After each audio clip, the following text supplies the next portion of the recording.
اعوذ باللہ من الشیطان الرجیم بسم اللہ الرحمن الرحیم۔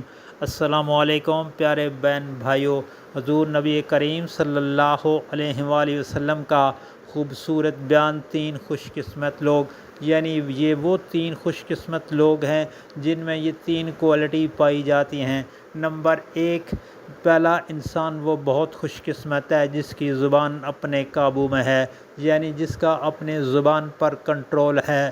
بولنے سے پہلے وہ سوچ لیتا ہے کہ میں نے کس طرح بولنا ہے، اخلاق کے دائرہ کار میں بولنا ہے، اور خود اللہ تعالیٰ قرآن مجید فرقان حمید میں ارشاد پاک فرماتا ہے کہ لوگوں سے خوش اسلوبی کے ساتھ بات کیا کرو۔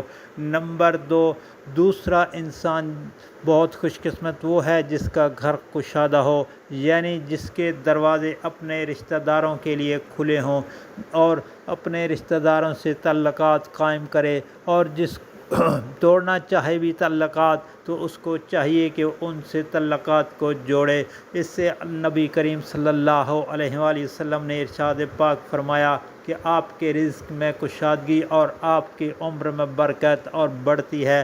نمبر تین، تیسرا انسان وہ ہے جو اپنے گناہوں پر روتا ہے، یعنی اپنے گناہوں پر نادم شرمندہ ہوتا ہے۔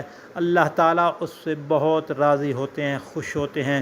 پیارے بھائیوں اور بہنوں، اپنے گناہوں پر نادم ہونا چاہیے۔ رونا نہیں آتا تو رونے والی شکل بنا لینی چاہیے۔